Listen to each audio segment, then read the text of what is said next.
So go up to Tennessee. They have like quarter comics. We have quarter bins and methamphetamines. You do some meth, you can look for comics for a long time. Jesus Christ! Oh, God!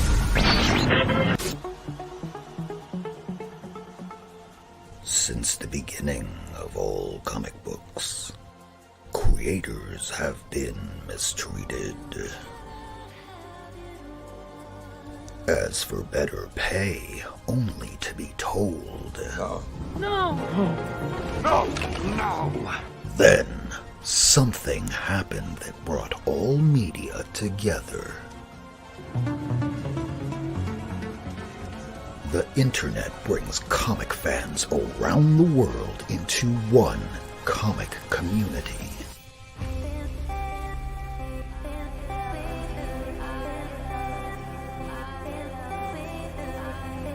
We support the just pay and recognition of these comic creators' comic fam.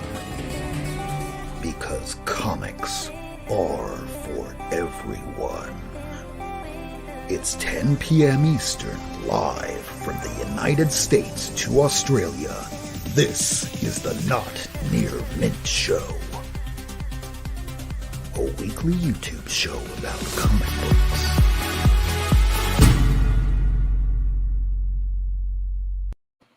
Welcome to episode 106 of Not Near Mint. It is August the 29th, 2021. It's our Sunday wind down. And, well, tonight many of us will discover what Webtoons are.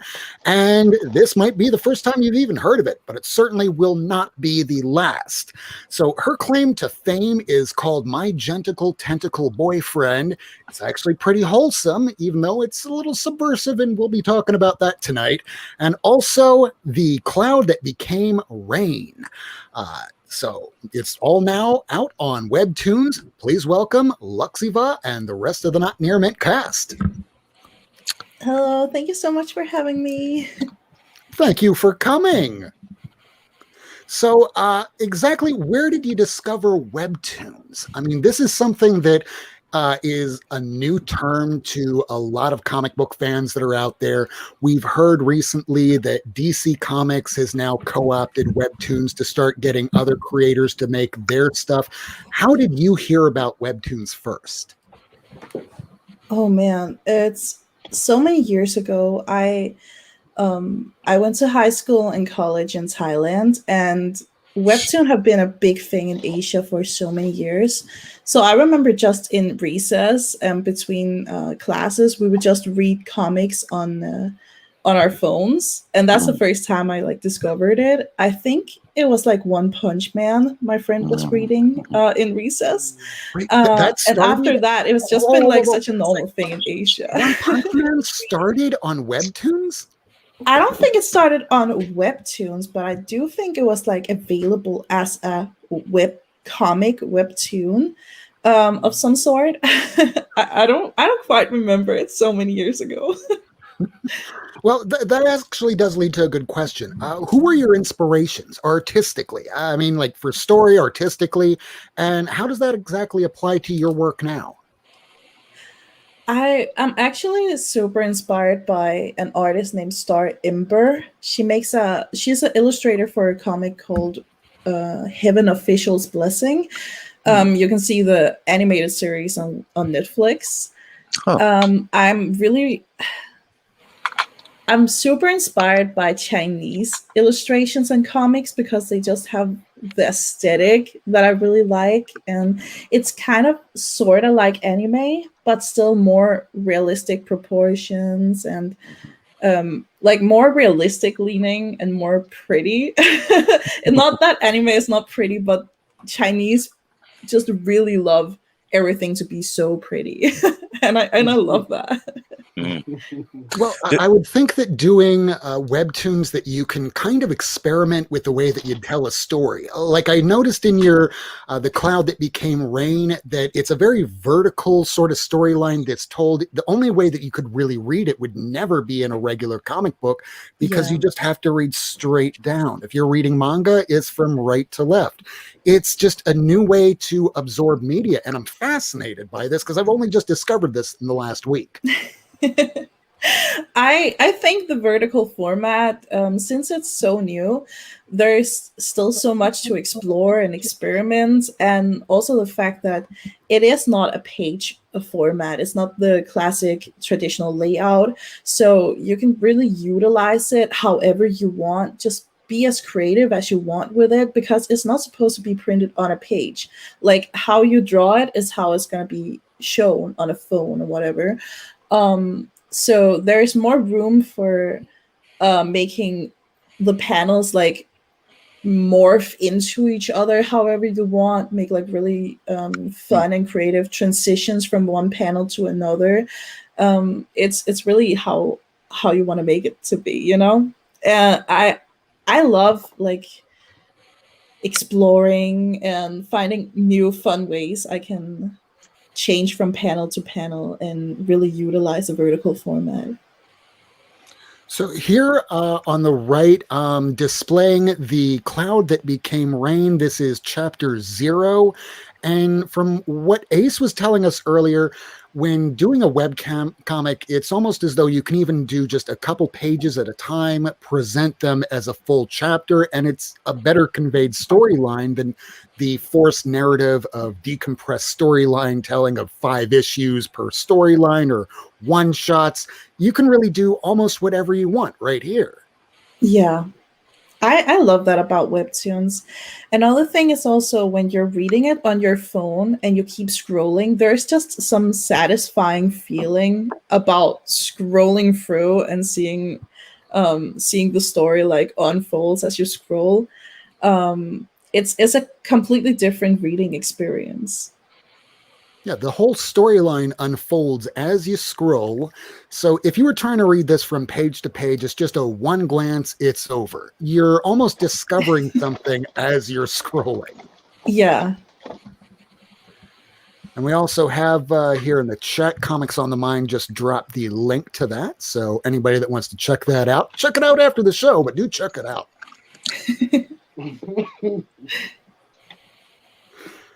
Oh, wait, you want to debate me as slabbing? No, not going to happen. I love Stan Lee, but he doesn't know what a slab is either. Yeah, the style very much reminds me, of it definitely has a Japanese anime type of layout and flow to it. Or manga, I should say. At least in my Western comic predominant mind. But I see what you say about it being, this is much more, it's prettier. It just flat out is not that there's not pretty manga, but there's a style to this that's very distinct and different. Yeah, it's very Chinese. Yeah. And I hate to say this, but, I until I got older, I had a difficult time as a younger person kind of differentiating the difference, just a Western kid who grew up in the sticks. I just had a difficult time, but now, seeing this, we're getting such great art that's being imported into the States. Beautiful pieces like this being done by you and so many other great artists. I've said it before, we're in an embarrassment of riches in comics right now. And this is fantastic. Oh, thank you so much. So other than Webtoons, where else might we have seen your work before? I actually started my illustration career, or like artiste career, as the illustrator for Eva Webb's podcast, Titular podcast, or Titular Character podcast. That is such a hard word to say for someone who is not like English speaker. It's hard for me, and I am an English speaker. I just like to say the word titular. Titular. So I started out like for months. I did weekly, sometimes 2 times a week, illustration, which would usually be a homage / mock-up of another iconic cover or whatever cover Eva thought was really fun, and she would come with the craziest concepts, which was always like such a fun experience to draw for her. Like, Eva is the best. Oh, absolutely. Absolutely. And for those of you who don't know, although if you're a long time watcher of the show, I don't know how you don't know our friend Eva Webb and Titular podcast. But if you are not subscribed to her, get on over there and do that, because we are rank amateurs doing this show, and Eva gives me imposter syndrome every time I listen to her. She is phenomenal. Love her to death. So that's actually, I think, the first time I saw your work. You did her avatar character that she uses on Twitter, right? Yes, I designed her character, and for each cover I did for her, sometimes she would come with like some adjustments, like, oh, it would be fun if she had a little hat instead of a bow, and then she started having a hat instead, and the character just kind of evolved along with the podcast, which is also fun to see. And I think the last cover I did for her was a tribute to all the different versions of her avatar, which also was displayed in the graphic you guys made for this episode, which is so nice. Rob, can you bring that up real quick just to show everybody so they can see what she's referring to there? I need to find that. Hold on. Let's see. No, that's Comic Gories. Now I feel like that guy. Don't worry, we'll cut it. We'll cut all this out before we're just live. We'll just cut it out. No, we don't do any editing here. We are totally live. Any mistakes we make, we want to make sure that we focus on the mistake we make. All right, here we go. It's a part of the charm. Absolutely. It's part of the process. All right, Absolutely. it's YouTube. So here it is. There we go. The titular characters with Eva Webb. Now, I don't know about all of you, but I want to see this as an actual cover on a comic. That would be clean. I will be reaching out to Eva about that because I have a connection, and we might be able to talk to somebody about getting her a cover. Eva variant? Hell yeah. Eva needs her own comic about her, okay? Yeah. Yes, she does. Number one, you're 100% right. But number two, this is gorgeous. I'd love to see it on a real book. And it's a fantastic illustration, and each one of them reminds me of Eva on a different day. It really does. So you're doing the Webtoon now. You've done some illustrations in the past for different projects like that. What's your future look like? What are your big plans going forward? Oh man, it's gonna sound really boring, but I have my day job, which I really love.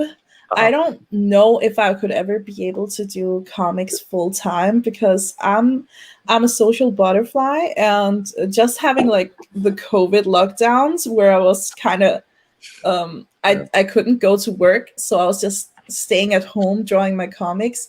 While it is fun to draw my comics, I also feel like I'm going crazy if I don't have like a set schedule, like something to wake up to and force me outside to talk to people and meet my colleagues and talk to the customers.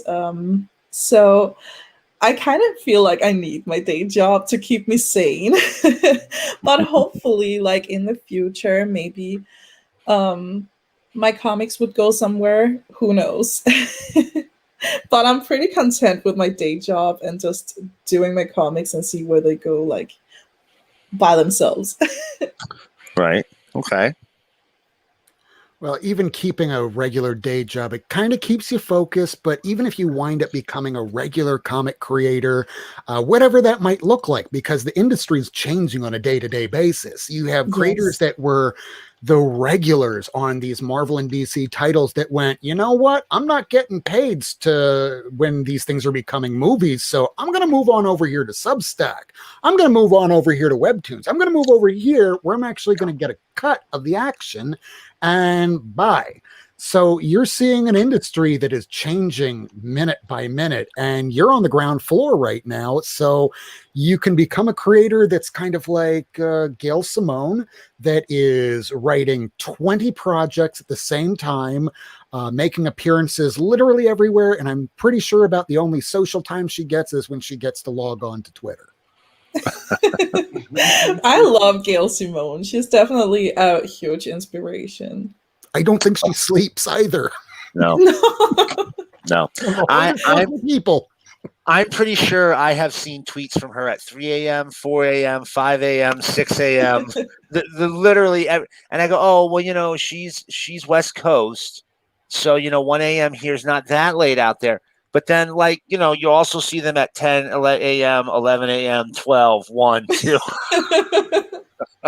Well, to be fair, we get that from Ace as well, or at least That's I do true. until 3 a.m. That's true. That's true. So, I won't apologize. Never do. Love you for it. so do you read any any comics yourself? Are there any books that you like, or are there any, you know, webtoons that you really enjoy? Oh AKA man, I recommendations. mainly read Chinese historical comics. Like Heaven Official's Blessing is my all-time favorite comic. It's the most beautiful comic I've ever seen in my life. Really? And other than that, Webtoon, I'm really into Falling Hard by Booty Crusader. And also a comic called Boys Out of Luck. I think it's on hiatus right now, but that's also like such a fun comic. So both of those I can warmly recommend. That's nothing like Boys Over Flowers, the manga version, is it? Oh, if it is, I'll definitely read it. not. It's like super crude humor. There's a lot of violence. There's a lot of depression and sex, and So it's more like it's milk very and adult. Okay. All right. Amen. So that actually begs a really good question. So when you decide, all right, better question. So when you look at Webtoons right now, and you're looking at all the people that are out there, who are you looking at and going, wow, I'm blown away by them. They're the next big thing. How is nobody talking about them? Oh, that's a really good question. I'm gonna say Falling Hard by Booty Crusader. Like, her character designs are so amazing and unique. I love the story. It's wholesome while still being super serious. The dynamic between the two main characters is so super unique too. We have this like super girly, feminine demon boy, and we have this badass angel princess warrior, and those two as a couple is such a sweet but cool thing. I don't know, I love that comic and I really see that going somewhere. And how far in is it now? What? How far in is it now? Oh damn, it's pretty far. It's actually kind of getting good now. Now we're getting to something like more dark and action peaked, and someone just died. So we're getting to the good part where all the fights are happening and the plot is really unfolding. So now it's a good time to binge it and catch up. And it looks like Comics on the Mind is already looking at it. Do you have a question? No, I am. The artwork looks great. I just wanted to say that. The art is awesome. Are you able to share a screen? Oh, it's on my other computer. I can show you this. We're doing it old school. Old school. There it is. So cool. It's gorgeous. Oh, that's neat. Oh, we got a fuck in there. Oh, yeah, we're allowed to say that here because we're an 18 and over show. Yeah, she even says asshole. Yeah, it looks pretty good.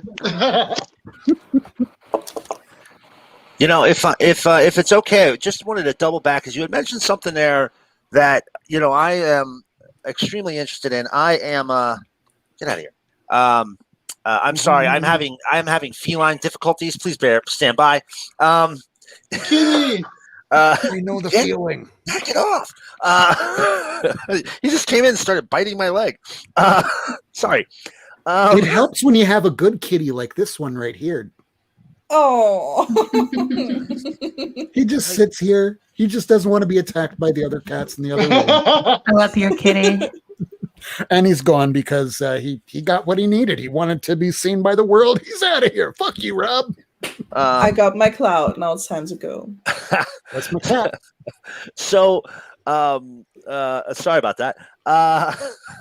So you had mentioned that you really like to read Chinese historical comics. Yes. So is that like a big thing in China, or I mean, can you tell us any more about? See, here's the thing. I don't know.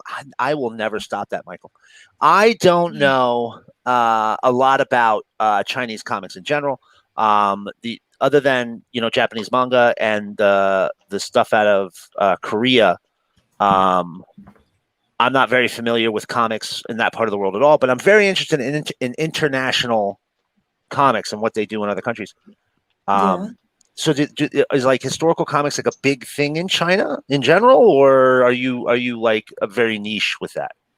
Actually, in China, out of all the comics, the historical Chinese historical ones are definitely the most popular. But it have always kind of been like that in China with our dramas, like our soap opera TV shows. The historical Chinese ones have always been the most popular, not only in China but in all Southeast Asia. They Really? just love the traditional Chinese. Drama with the dragons and spirits and them flying around in the air and really bad CGI. They eat that shit up. And I think with the rise of comics, especially web comics, it's just natural that the things they like to see on TV is the same things they would like to see in their comics. So like in Korea, you see all these comics about K-pop, K-pop idols, and we have that big webtoon about makeup and beauty and stuff like that. So I feel like the comics really mirror what is popular in media in that specific country. Okay. Yeah, that's really interesting to hear. Like I said, I'm very interested in that. And I've always wondered what stood out in those other countries. Do you have anything are you aware of anything that would be kind of a Chinese version of traditional Western comics? Like, does China have their own superhero stuff or their own Westerns or anything like that when it comes to comics? Yeah, again, I think the traditional Chinese ones are their kind of Marvel DC, like that's the main thing they consume. That and also right. for some reason comics about dating your CEO and your boss. They love that too, but that's because they like That's rich men. hilarious. So either you see like, oh, Emperor and dragons and stuff like that, or oh, I'm dating my CEO. Oopsie, what do I do? How did we go from that 50 Shades of Grey into, get rid of the BDSM stuff. I just want to marry the CEO, have him never come home and spend all of his money. Yes. Wow. Well, I think it's kind of the same. The same things we like about superhero comics like Marvel and DC and all that stuff is the same things they enjoy in the traditional historical Chinese comics, with all the supernatural stuff, with the mythical creatures, all the dragons and Chinese mythology and all that stuff. But also there's a sort of pride in your country and in your culture. Chinese people have a big sense of pride when it comes to Chinese traditions and their culture, because their culture is so rich and beautiful. There's so many things that, like, so many interesting things, like so much interesting history as well. I mean, it's kind of like us or America and Captain America, or the like really patriarchy kind of comics, right? We're proud of a country and we like media that reflects that. Sure. Yeah, Everyone wants to be represented. Yeah. Nationalism is not a Western or Eastern exclusive. We all feel some level of nationalism is a bad choice of words, because that one leads to patriotism is a much different concept. Yeah. Yeah, you don't want to be talking about nationalism if you're in like Germany or the United States post 2020. Right. Very scary concept. Just saying. But patriotism, no, absolutely, and I have seen some comics from South America in the past. They seem to tend to really lean on the funny animals and Furries? in South America they do funny animal comics. Mascots. They have a Condorito is one of their most popular characters in South America, and it's an anthropomorphic condor who gets into crazy situations. Yes, gets into crazy situations. I have some, but I'll show them next episode because I certainly don't want to step away right now. I can't wait. Yeah, they're a thing. Let me tell you. So it's very cool. I did not know that China had. I mean, I guess I should have known, but we don't exchange culturally very well. I think in this way, but I didn't even realize they kind of had their own comic companies. Oh yeah, they do. Yeah. Yeah. Okay. Is there a lot? Is it like a couple? Is it like one big state one or? Oh, they definitely have the big ones, and I feel like in China most media is all run by Tencent for the most part. One of the biggest distributors of comics is Bilibili. That also makes animation TV shows and other things. China also have a big global app, kind of like Webtoon, called Webcomics app. Okay. And Weibo also have some comics, but that's the main places to read comics in China. But Bilibili and Tencent are definitely the biggest. Okay. All right. I'm writing notes just so you know. I'm writing it all down because I'm going to be doing lots of research after this. Miracle Man, you do realize you could just upload this episode into Otter. Download otter.com. Wait, no, otter.ai, and you'll be able to get free transcripts at least for about like 50 minutes or so. So do that to this episode and you can find out everything that we're talking about. That's not like I'm trying to sling for Otter. I use it for work. Yeah. Yeah, we're not going to have an Otter ad pop up here, champ.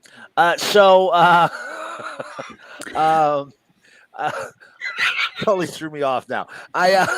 That's great advice. I'm a barely functioning above boomer middle-aged man. I'm not getting no Otter and downloading anything.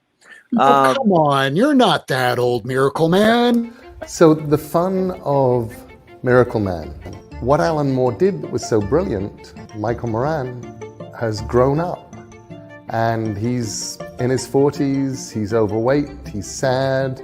There's something that he can't remember.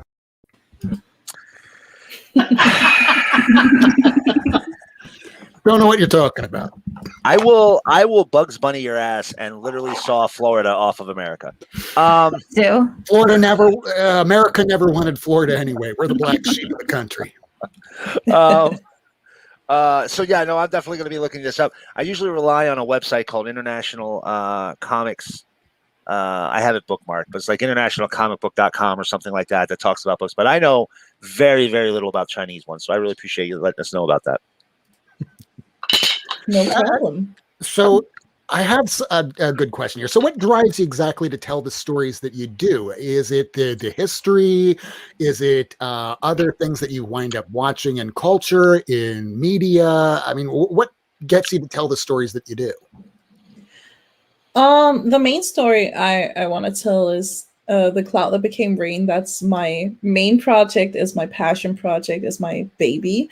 That kind of came from me losing my parents and going through the mourning and grief and whatever journey it takes you to lose people who are really, really close to you. And I kind of turned that into really dramatic love story.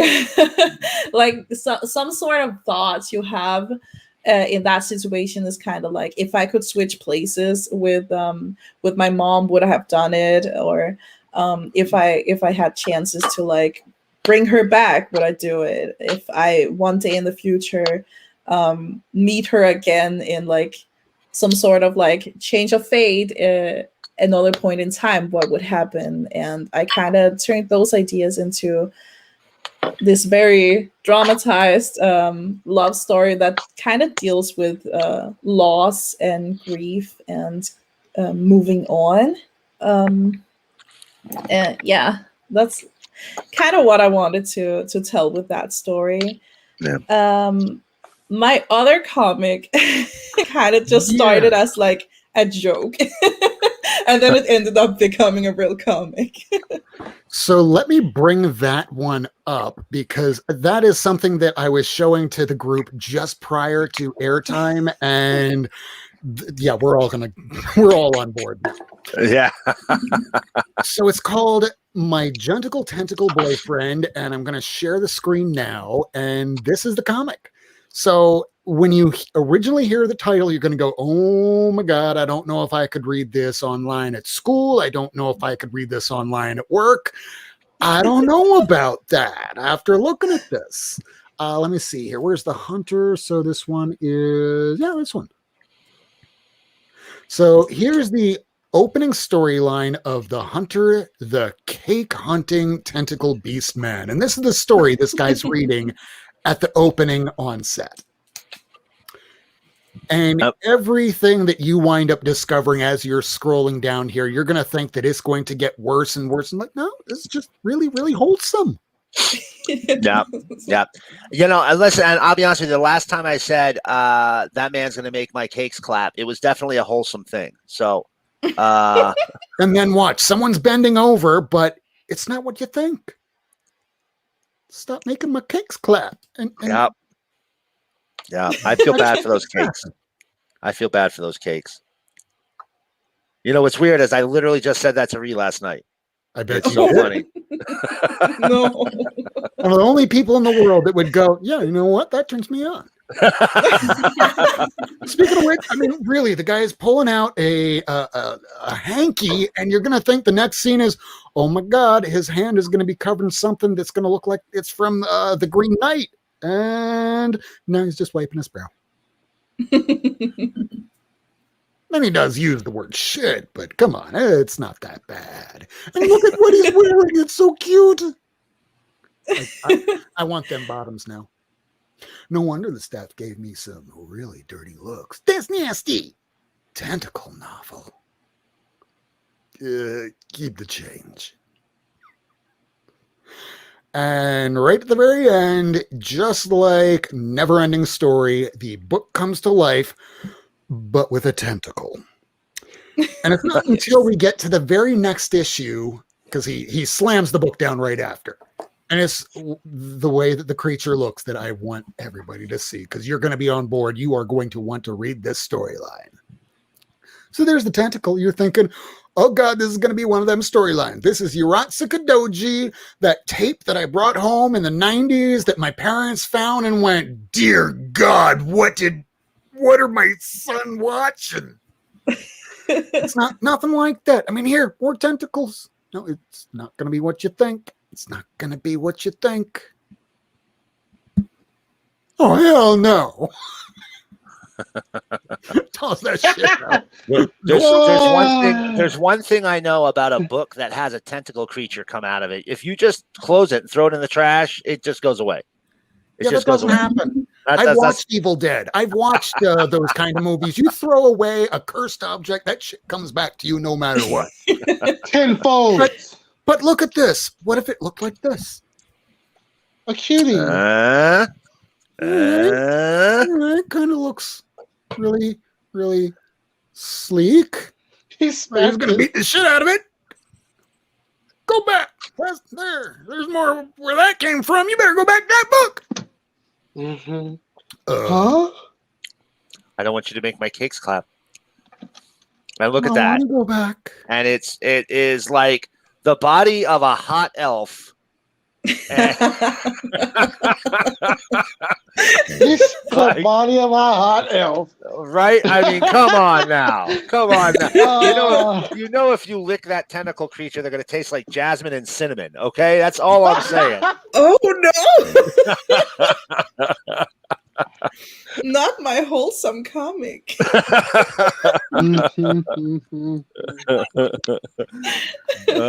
So it's wholesome. Actually, you know, Rob and I were discussing it just a few minutes before. There we go. And you know, it's wholesome. It's a very wholesome webtoon. And for those of you who have been watching so far, we were saying backstage, you know, this is yes, it's wholesome, but it's wholesome because it seems like it's a subversion of what you would expect from some adult entertainment. Definitely. You know, that includes tentacle type monsters. Definitely. What a very cute one. I mean, he's even polite. Nice to meet you, sir. He even includes a sir. Right. He's a good boy. He's a You good can little tell. kid. He's a subby little tentacle. It's a there. wholesome comic. Yeah, He's just polite. Catching what I want. Wait, did I just say that out loud? God damn it. Now I noticed. How is the tentacle creature wearing the pajamas? Without the bottom. Yeah. I see. That's intimacy right there. That is some wholesome intimacy right there. The last time I shared the pajama top, pajama bottom switcheroo with a cute boy monster, it was all wholesome. So Yes. Only wholesome things. yes, you're right, Michael. Absolutely. Look at this guy. And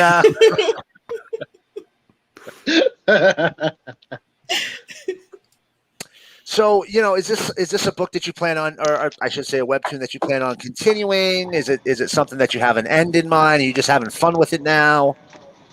There will be a season 2 here, the September 15th. I will start season 2. I'm planning on ending it with season 2, but who knows? I have season 2 planned all out. It's much longer than season 1, so there's two storylines. Hunter is gonna learn and navigate the real world, even though he's a little different. So he will try and find a job that will accept his strange looks, and then we're gonna meet the in-laws and see how that goes. So that's gonna be season 2. I'll see with time by the end of season 2 if I'm too busy with The Cloud That Became Rain to continue it. Then I'm just gonna wrap it up really nicely, have a really wholesome ending to a wholesome comic. If there's time for it and I can't let it go, maybe there will be a season 3. All right, that'd be fantastic. It looks like a lot of fun. You know, if you have an ending in mind and you can stick the landing, I always say, you know, land it, and you want to tell a story in the future, you come back to it later. Yeah. You know, but Robert Kirkman's you could doing do a with spin-off. Walking Dead. I can definitely do a spin-off. exactly. Or exactly. to that point, Inuyasha. They ended that shit a decade ago, and they brought back a spin-off. I haven't watched it, but Demon Slayer, baby. Right. It's pretty good. It's pretty good. so I have here that was sent to Ace earlier this afternoon. There was an announcement that you had here that started with "Hello, everyone." Are we ready to throw that up on the screen? Oh yeah. All right, I'll go ahead and do that. So this is a new announcement that Luxiva wanted to share with us. So I'll throw that up here now. So, hello everyone. I have an important announcement. I'll let you take it away. Long story short, I'm rebooting The Cloud That Became Rain, which is my first comic. I have learned so much this half year. I've had it on Webtoon, learned a lot about the audience and my own workflow. The art got better. My storytelling got much better. So I just came to a point where I really felt like it bothered me too much how much better the story could be if I nuke the whole thing and start all over, tell this exact same story, but just better, with better art, better storytelling, with all the things I've learned with my experience doing web comics. And I'm soon gonna be ready to launch the reboot. I'd say that if Neon Genesis Evangelion could do it 1, 2, 3, 4, 5. I kind of lost count at how many times that Hideaki Anno has decided to redo Eva. If he can do it as many times as he can, you can do it at least one more time. I'm not planning on doing it more than once, so let's hope I don't feel the need to redo it again. But what if some Hollywood producer goes, "So I hear you got a story for me." Yes, sir, I do. In fact, it's called The Cloud That Became Rain. Are you ready to write it again for the screen? But I already wrote okay.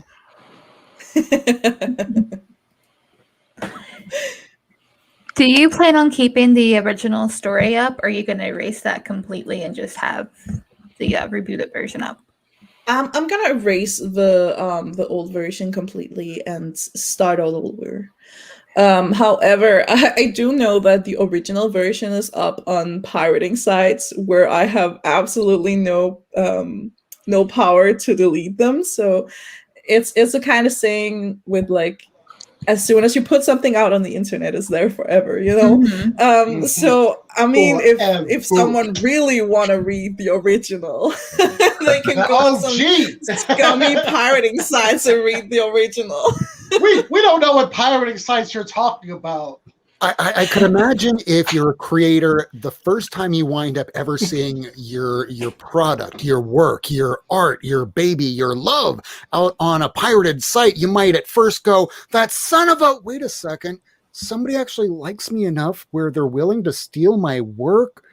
Wow, someone really likes me.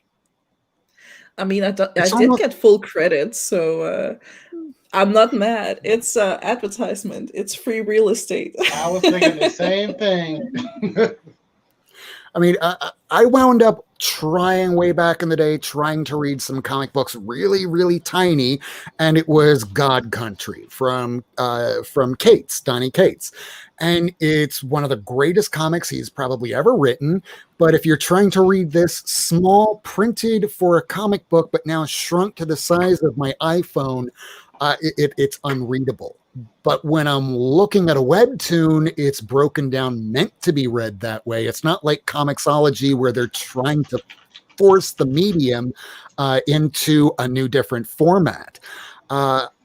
I mean, at this point, I guess the question would be, after self-publishing and doing this for so long, do you feel a kind of pressure from any of your fans, or is that pressure kind of self-imposed now?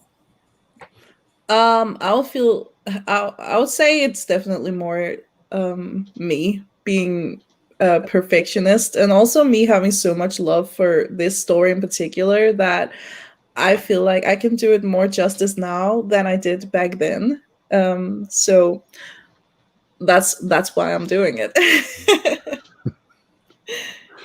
And when exactly did you decide, so Webtoons, that's going to be what I'm doing. I'm not going to try putting out a comic. I'm not going to try doing a blog. I found this place called Webtoons. I've been hearing about it for a little while. This is what I'm going to do, and this is how I'm going to go forward. When did you decide to go, this is it? That's actually a little bit of a fun story. So I grew up as a kid, as a little comic nerd. I was a little bit of an oddball, so my only real friend and escape was comics, and I really liked manga. And also Spider-Man. Manga and Spider-Man. And I always had like a little childhood dream that like one day I'm gonna make my own comic. I was not allowed to draw or do comics. I was supposed to do music, and I never picked up a pencil. I just went straight to learning opera and classical music. And when COVID lockdown hit, and I just sat there like being bored out of my mind, I for all this time, like ever since I was 15 until I was 26, I refused to watch cartoons. I refused to read comics because it would just remind me of this like childhood dream that could never be.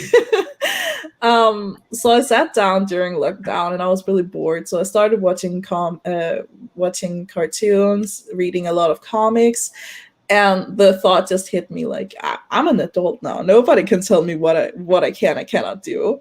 So I bought my Wacom Cintiq, and I said like I sat down and thought to myself, I spend so much money on this.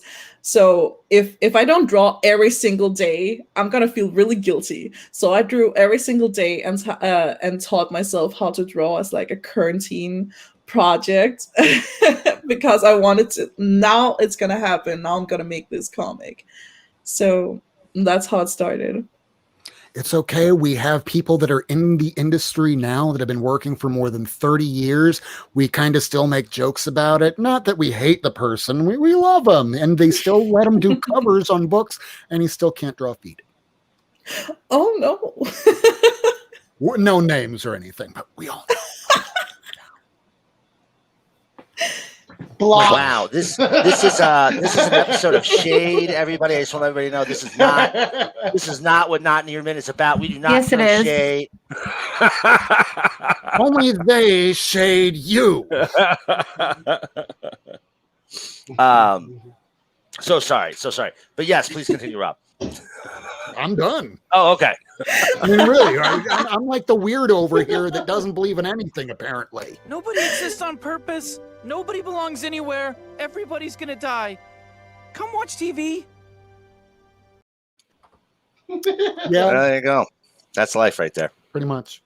Great. Hey, no names, Ree. Accurate. So what genres do you find have the most crossover appeal between comics, manga, and webtoons? I mean, do you wind up seeing like a certain genre that has this widespread appeal, whether it's webtoons, whether it's comics? Is there something that seems really great crossover appeal that will work for any audience? I feel like Webtoon is so broad. We have a lot of very Western inspired Webtoons. We have people doing more Disney-esque style, people doing what some people call like the Tumblr style, and we have people doing more anime style. So Webtoon have a little bit of everything. No matter who you are, I'm pretty sure you can find a comic that is just for you on Webtoon. I feel like the Webtoon team, when they're picking the originals, which is like the featured, licensed Webtoons, do a good job finding a little bit of everything for like a very diverse selection of comics. So I think Webtoon is the new thing where you get everything just connected in one place. So I can definitely see Webtoon going somewhere, like being the new thing. I feel like Webtoon is a little bit like iTunes, where you don't really purchase physical albums anymore. You just purchase your music through iTunes now, because you're listening to music digitally anyway.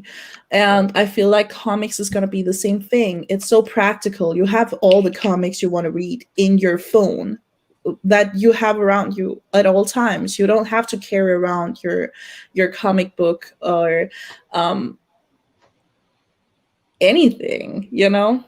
And that guilt doesn't feel so bad when you wind up having, well, as you see behind me, all these stacks. And each stack represents a comic that I either just finished reading or my backlog of several weeks that I still have yet to get to. When you're doing it on your phone, you just go, oh, oh my dear God, there is so much. But it doesn't feel that bad because I'm not looking at a huge giant stack. And it takes up less room.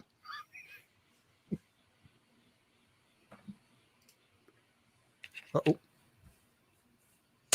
All right. Well, we're coming up on just about 10:50 here.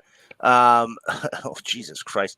It's about 10 minutes. 10 minutes till we've been streaming for a full hour here. So we wanted to give you an opportunity to let you wrap up, talk about your projects, where people can find you, what they should get from you. And, in case anybody really loves your work and wants to support you, how can they do that? Promote yourself. So I'm mostly active on Twitter, Impress Luxiva, and you can find me on Webtoon. My comics are called My Gentacle Tentacle Boyfriend. Season 2 will start September 15th, and The Cloud That Became Rain, the reboot, will launch November 15th. And that's about it. I do comics. I occasionally do illustrations, but comics just take so much of my time, so that's mainly what I'm doing. Very cool. Very cool. Any no Patreon or no website that hosts images? They can print your image stuff out on a T-shirt or anything like that? Nothing of that sort yet. Okay. So, because looking at some of this new art that you have right here to the right of the screen, this looks like some great opportunity to put some merchandising on some T-shirts, on some hats, on some hoodies. maybe one day. Premiering tonight on the Not Near Mint show for the first time. Oh, very nice. The best way to support me is to check out my Webtoons and leave a sub, leave a 10-star rating if you like it, and I will be more than grateful. There you go. Everything for free. There you go, guys. Here, folks. How can you beat that? First of all, free comics are incredible, and second of all, the best way to support a creator is just let them know you like their stuff. Pretty much, just make sure you go over there, subscribe, take a look at it, read through it, and leave a review. Absolutely. And make sure that this is the Not Near Mint show. Do check out her Webtoons. Do check out her Twitter, her Instagram, and make sure that you sub up everybody here in the chat.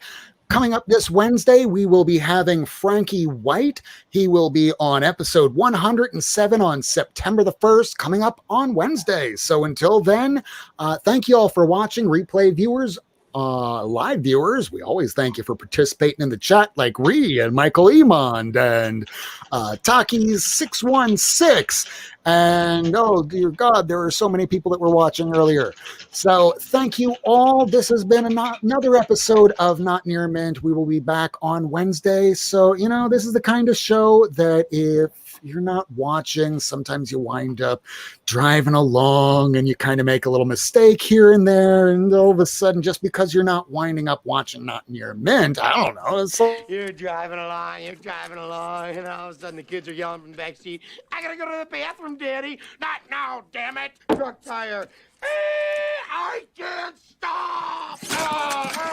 Help! There's a cliff. And your family's screaming, oh my God, we're burning alive. No, I can't feel my legs. In comes a meat wagon. Wee, wee, wee. And the medic gets out and says, oh my God. New guy's in the corner puking his guts out. All because they didn't watch the Not Near Mint show. Good night, everybody. Love you. I know it's so bad. That's how we.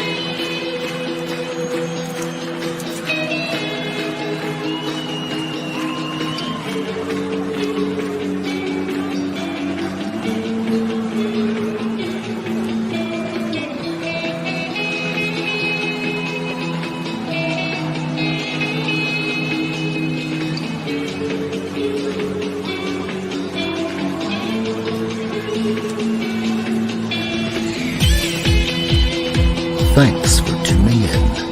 If you want to see this episode again, or along with a catalog of back episodes and issues, surf on over to Not Near Mint on YouTube, Twitter, and Instagram. Subscribe and hit that bell for notifications. Rob Worst, Lady Fantastic, Miracle Man, Comics on the Mind, Ace, and Whack Comics will be back next week. New Comic Book Wednesday, 10 p.m. Eastern Time on Not Near Mint. And remember,